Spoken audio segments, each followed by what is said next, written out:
this is Mrs. Sloan, and this is Photosynthesis Part 3. So if you haven't watched the other two videos, I highly recommend it. Chapter 7, Part 1 was about the overview of photosynthesis, the structure, anatomy of the chloroplast, and what reactions occur where. Chapter 7, Video 2, focused on the light-dependent reactions and the chemiosmotic synthesis of ATP.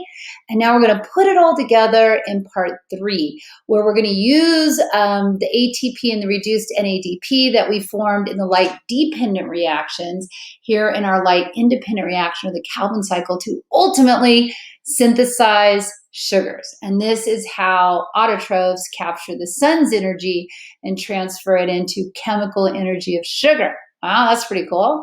All right, I'm going to make myself a little bit smaller, and let's jump to this review slide and let me present here. It always puts me back in the middle. Okay, let me go back over here and get a pointer. Okay, so take a look at this picture. Think about what you already know, right? This part right here we studied in video 2. So where the sunlight comes in, we split water. Water donates its hydrogen and electrons to the light reaction. A product of the light reaction is oxygen. That's from water. We form ATP and reduced NADP. See these two little dots right here? Okay, that's energy. Think of that as energy. Notice everything that's energy is yellow in this picture. Sunlight is energy. ATP is energy. We got 2 electrons right here. That's energy. And you use the ATP and the reduced NADP in a series of reactions where you fix CO2 into glucose, right? So here's our sugar, our monosaccharide. When we're done, we have transferred these electrons right here into the CO2 to form the sugar. So now it's just oxidized NADP. And now we don't have ATP, we have ADP plus phosphate. Okay, so on the notes, if you haven't done my class before, there are notes down in the descriptors, and column 1 is what you fill in wherever there's a yellow highlighted place. I'll give you some notes to fill in there. Column 2, add pictures like this. This is a great picture to add in to help you understand the material. We are on 7.4, plants fix carbon dioxide. Plants fix carbon dioxide. All right, so let's take a look here. This is not the greatest of pictures, and I apologize, but this is the picture that's in your book. Let me tell you what I want to get out of it. There are 3 stages to the carbon when you form the sugar, okay, ultimately. Just see how it's divided into the Calvin cycle or the light independent reaction, how it's divided into like 3 pieces of pie here. So stage 1, you take CO2 as a gas and you fix it, you attach it. Okay, and we're going to learn about RuBP, and RuBP is what you fix that CO2 to, okay? And once you do that, then the second stage is we fixed it, now let's reduce it. So when you reduce something, are you taking away energy or giving energy to it? You're giving, right? When you reduce something, you increase that energy. Where are we going to get that energy from? Well, we're going to get it from ATP that we made in the light-dependent reaction, and we're going to get some electrons from reduced NADP that we also made in the light reaction. So now we have reduced it. Now at this point, I want you to see right here where you have 6, I don't know if you can read it, but it says 6G3P. An old school name for that is PJL. So you have 6. This 6 that you have right here are 6 halves of glucose. Just take that in for a minute. 6 halves of glucose. So if we put the halves together, right, I can't make my fingers do that, we would have 3 whole glucose molecules if we stopped right there. But we don't want to do that. We want to keep this party, going. So what you do is you skim off one of those halves of glucose, okay? You skim off just one, and you leave the remaining 5 behind. And step 3 is now to take those 5 half glucoses and reform RuBP, which is what you started out with in the beginning, all right? And I'm going to show you the math behind that, and that's going to take some ATP. Then, that's one time around. Let's go down one more time around, do the same thing, right? We'll fix some CO2, we'll give it some energy, and we'll give it some electrons from NADP. We have 6 halves of glucose. We skim another one off. Well, now, in the course of 2 turns of this cycle, we have skimmed off 2 halves of glucose, which would be 1 whole glucose, right? And then we take the remaining 5 and convert them back into RuBP, okay? And I will show you how to do that, I promise. So when you look at your notes, Okay, look at the overview in 7.4 in our notes. It's a series of reactions producing carbohydrates. It requires CO2 from the atmosphere, and here it is, and ATP, right here, and reduced NADP from the light-dependent reactions. The name of this reaction is the Calvin cycle, and another name for it is the light-independent reaction, and an old school name is the dark reaction. Now, look at the next 3 boxes in the notes that I provided for you. Notice how it says step 1, step 2, step 3. So we're going to kind of break down each of those. Step 1 is the fixation of the CO2. Step 2 is the reduction. And then step 3 is the regeneration of this initial compound RuBP. All right, so take a big breath in. Thank you, light reaction, for splitting water and providing that oxygen for us. Okay, and let's take a look at this picture. Do not get lost. Stay with me the whole time. If you're watching this late at night, stop it and watch it some other time when you have your large mammalian brain is feeling good, okay? All right, stick with me. Remember that RuBP I told you about? Okay, RuBP is a 5-carbon sugar. Remember we talked about isomers, you can have all different kinds of sugars. RuBP is a 5-carbon sugar, I didn't mean to say that, 5-carbon molecule, it's not a sugar. 5-carbon molecule. Now notice it's biphosphate, BP right here, it's got 2 phosphates here on either end, 5 carbons, okay? Now, CO2 has how many carbons in it? CO2 has 1 carbon and 2 oxygens, right? So if you take a 5-carbon molecule and you add a 1-carbon molecule, what will you have? 5 plus 1 is 6, right? So you will have a 6-carbon molecule. Now, put a pin in that. I know you can add 5 plus 1. How many of these RuBPs are we starting out with? This is important. Do you see right here where it says 3? We have 3 of these RuBPs. So we have 3, you ready for this? 3 C5s. That means 3 RuBPs. Do that with me right now. It will help you. 3, we have 3 of them, and they are C5 molecules. 3 C5. What are we going to add to each one of those C5s? We're going to add a CO2 to each one. So we're going to go like this. 3 C5 plus, and what are we going to add to them? We're going to add 3, right? Each one gets 1. So we will have 3 C1s. Okay, so 3 C5s, and each one of them gets their own CO2. So now we have 3 C, what? 6. I know, it's a song, but it's going to help you. Ready? Do this with me. 3 C5 plus 3 C1s, those are the 3 carbon dioxide, makes 3 C6. So we have 3 of these C6s. We're going to take every one of those and break it in half. Why? Because when we added the CO2 onto the RuBP, using the enzyme Rubisco, the most prevalent enzyme on the planet, RuBP carboxylase, that's the name of the enzyme. When you added it on there, it made it unstable.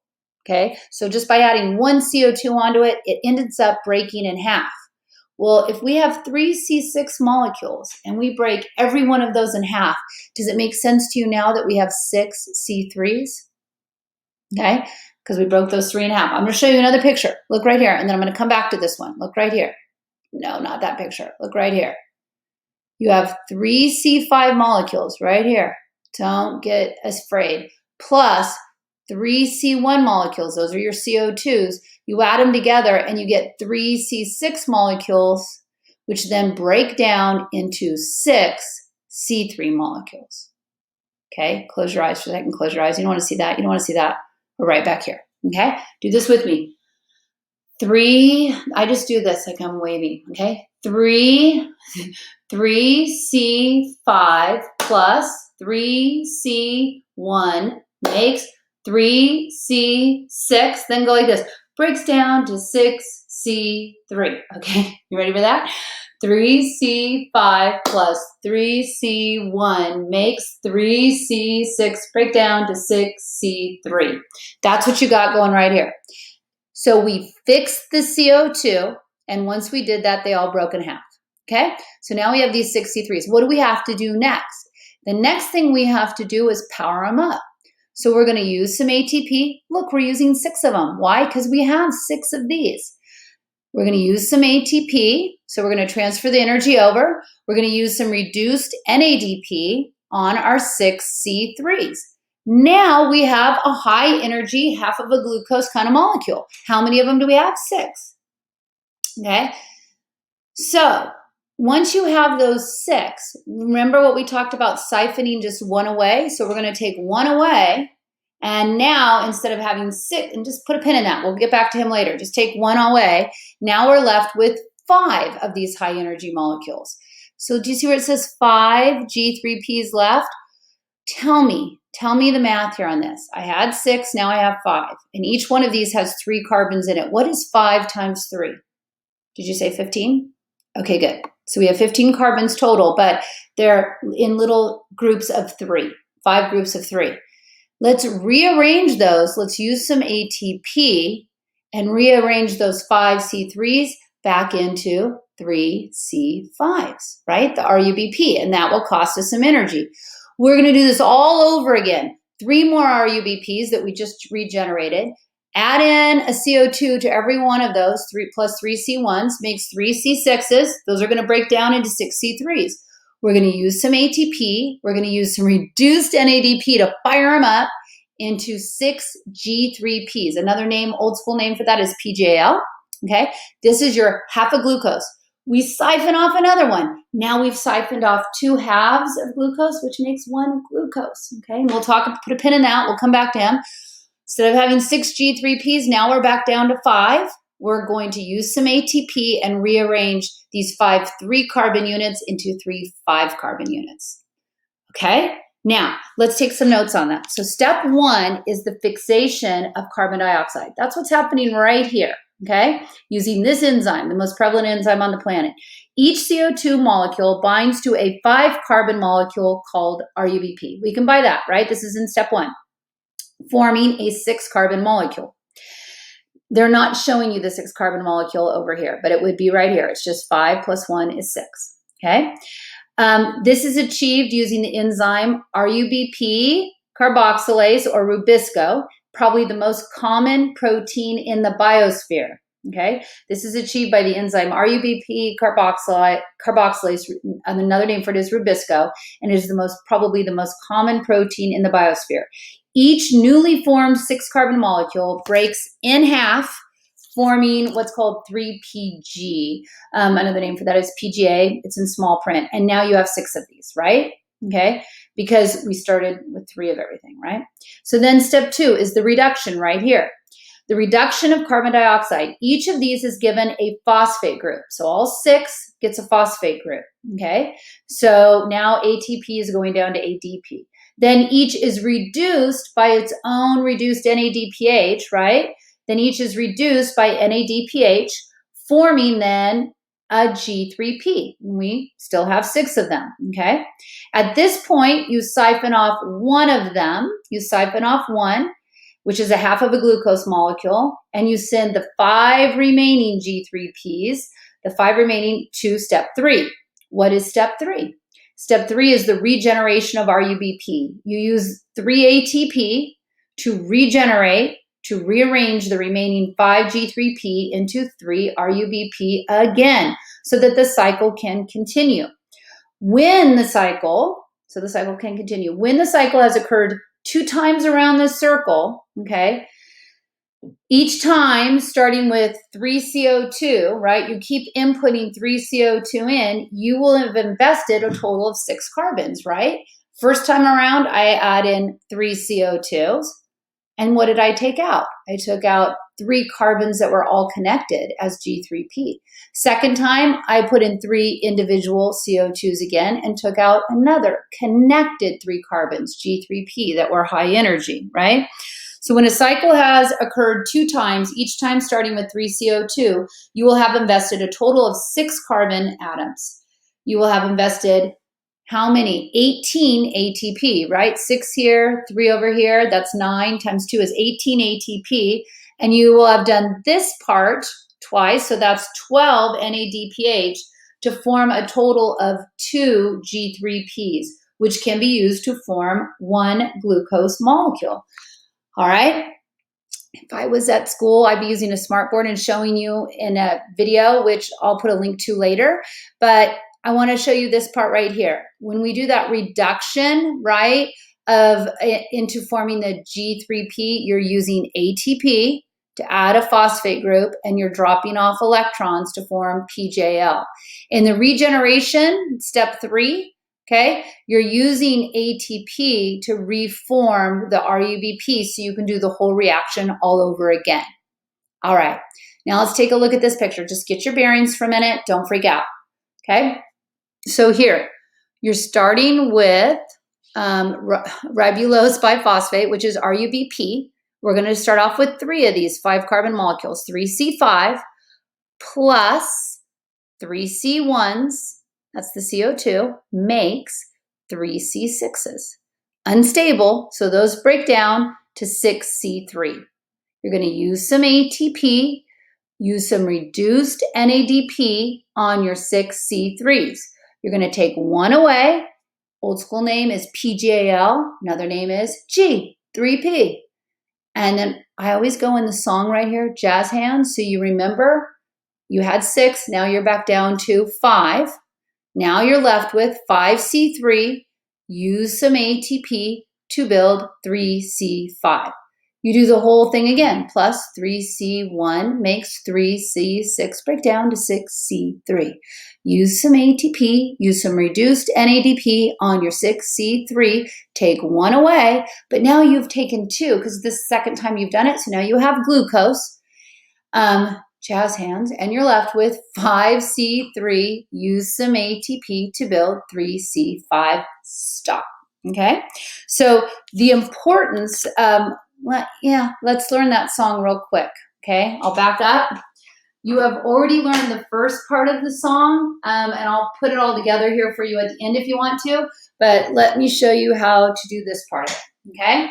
So remember, take some ATP and reduced NADP to the dark reaction Calvin cycle light independent reaction. That was our first song. Now this is the dark reaction, or another name, Calvin cycle light independent reaction, okay? So you go 3C5, that's RuBP, right? I'm just telling you what everything is first, plus 3C1, those are the CO2s, makes 3C6, all 3 of those breaks, so you go 3C5 plus 3C1 makes 3C6 break down to 6C3. Use some ATP, use some reduced NADP on your 6C3. Take one away, PJL, or G3P, and then you go jazz hands, and you're left with 5C3, use some ATP to build 3C5 plus 3C1 makes 3C6 break down to 6C3. Use some ATP, use some reduced NADP on your 6C3. Take one away, because we've done it twice now, and you have glucose, and you're left with 5C3, use some ATP to build 3C5, stop. Okay, and at the end, I'll put the light reaction and the dark reaction together as one song so you can sing it together. And remember, we're going to add that in once we learn the cellular respiration song, okay? Now, let's talk about that PGAL real quick. So let me make myself smaller. That G3P. Okay, the importance of that G3P is if you want to, you can put 2 of those together and you can build glucose. You can change that into fructose. You can build that together to build sucrose, or you could store that glucose as starch, right? A polysaccharide, or you could store it as cellulose and use it to make cell walls.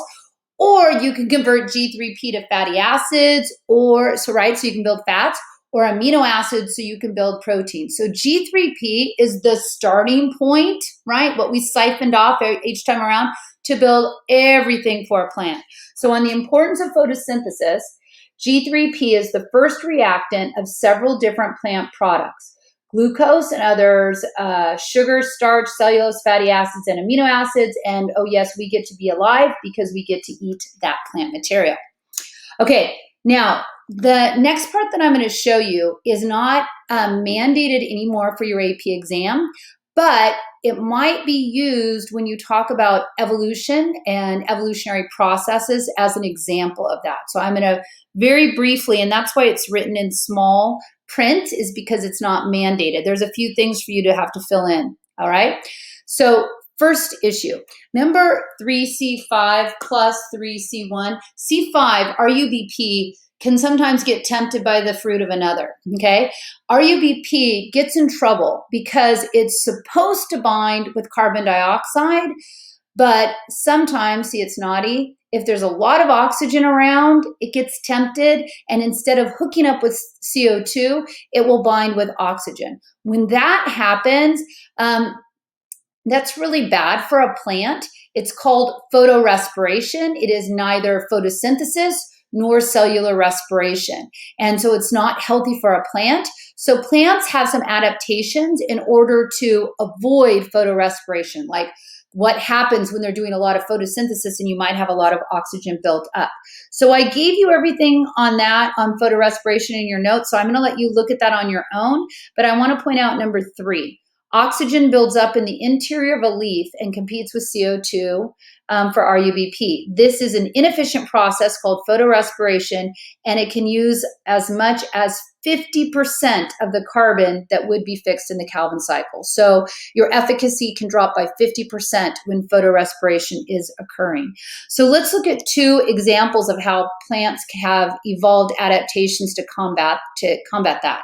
Okay, so here's normal plant, no new adaptations. This is just like standard plant. And you have your mesophyll cells, which are on the center of that plant leaf, okay? And you would do the light reaction, right? Here's the light independent reaction. Here's CO2, right? Here's your Calvin cycle. You're supposed to make G3P, all of that. But if O2 is present, it'll hook up with this RuBP. And that's when you do the photorespiration, and that's bad. So let's look at something plants have evolved. Most plants look like this. When you look at a cross-section of a leaf, right here, the edges of the leaf, remember the palisade mesophyll, the spongy mesophyll. This right here is a cross-section of a vein. Just like we have arteries and veins, so too do plants. They have xylem within them. They can have phloem in them. But the part I want you to see is around the edge of this vein are things called bundle sheath cells. They're right here, bundle sheath cells. Okay, look at the size of them. That's how most plants look. Now, look over here on the right. Look at, here you have your vein right here in the middle. Look at your bundle sheath cells. They are larger, and now they have chloroplasts in them, and they're surrounded by mesophyll cells. So this is called a C4 plant, and it kind of looks like a wreath. And in fact, that's called Krantz anatomy, because Krantz, I guess, is the German word for wreath. I could be wrong. You see this kind of anatomy in the interior of leaves in areas like tropical areas where they get a lot of sunlight, so they do a lot of photosynthesis, so a lot of oxygen is around, so they have to worry about the efficacy in those situations. So you see this in sugarcane and corn, and basically what they do is they isolate the light-independent reactions and RuBP all within these bundle sheath cells, and they have an insulating layer of mesophyll cells around them. And what they have is they have a compound called PEP, who is never tempted by oxygen and will only hook up with CO2, and they have PEP escort the CO2 into the RuBP. Let me show you what that looks like. Okay, so this would be that large bundle sheath cell. The vein would be somewhere down here. There's a compound called PEP who will hook up only with CO2 and come and drop off the CO2 to the bundle sheath cells in the center. Now, it's not going to do that for free. It's going to cost you some energy to do it. But when you do the cost-benefit analysis, what it costs you to escort the CO2 in is less than what it would cost you if RuBP was just hooking up with all the oxygen. So if you look on your notes on C4 plants, this is an adaptation to avoid photorespiration, and it's a partition in space. So they're isolating where the RuBP is located. It's a partition in space. It is both structural, right? 2 different cells, and biochemical, because they're having some other compound be the fixer of the CO2 instead of RuBP. And I described it there for you in your notes, but in the summary in number 5, light-dependent reaction occurs in one cell, in not a single cell, but in one group of cells is the light-dependent reaction, and the light-independent reactions occurs in more isolated cells that has the carbon dioxide escorted into it using the PEP. Okay, that's scenario 1, a physical partition in space. Let's look at another way to avoid photorespiration. Okay, this is a partition in time. What they do is you're still using PEP, okay, but at night, when it's like hot in a desert community, at night they're not worried so much about losing water via transpiration, so they have their stomata open. And what they'll do is they'll store a bunch of CO2 by hooking it up with the same compound, PEP. So in the interior of the cell, you have a real high amount of CO2 stored away. So during the daytime, when you close your stomata, right, because you're worried about water loss if you're a desert plant and the water will evaporate out, right? So you don't want to do that. So when you do photosynthesis, you end up generating a whole bunch of oxygen to the interior of the cell that would compete with RuBP. But you don't have to worry because during the night when it was cool, you stored a bunch of CO2. So that's CAM photosynthesis. This is an adaptation to avoid photorespiration. It is a partition in time. You fix CO2 at night to PEP when stomata can afford to be open. And then you release the CO2 during the day once the light-dependent reactions begin. Photosynthesis is minimal, but it allows CAM plants to live with their stomata closed during the day. All right, and then, okay, so the summary on that, photosynthesis and adaptation to the environment. C4 plants work best in high light intensities, high temperatures, and limited rainfall, but they are more sensitive to the cold. C3 plants do better in colder conditions, and CAM plants, C3 is like a normal plant. CAM plants are better than both when the conditions are extremely dry and arid. All right, now you've learned everything. If you were with me in the other video, then you remember the first part of the song for photosynthesis, so let's put it all together now. You ready? Okay, the light reaction, the dark reaction. I'm gonna go pretty quick, and there's other videos on my website for you to review this, okay? Start with your watering can. Water, water, water, water, water. What are we gonna do? Break it in half. What do we get? Oxygen and electrons, sweep, sweep. Here comes the sun traveling in waves. Particles of light are called photons, and it gets the electrons excited. PQ, and you make some ATP. If you don't know what I'm doing right now, you got to watch the other video. Okay, here comes the sun traveling in waves. Particles of light are called photons, and it gets the electrons excited. Who catches it? NADP, forming reduced NADP. Then you take some ATP and some reduced NADP to the dark reaction, or the Calvin cycle, or the light-independent reaction. Ready? 3C5 plus 3C1 makes 3C6, break down to 6C3. Use some ATP, use some reduced NADP on your 6C3. Take one away, PGAL, G3P, jazz hands. And you're left with 5C3. Use some ATP to build 3C5 plus 3C1 makes 3C6, break down to 6C3. Use some ATP, use some reduced NADP on your 6C3. Take one away, but we've taken away two. So now we have glucose, jazz hands. And you're left with 5C3. Use some ATP to build 3C5. Stop. And that is it, my friends. Yay, photosynthesis.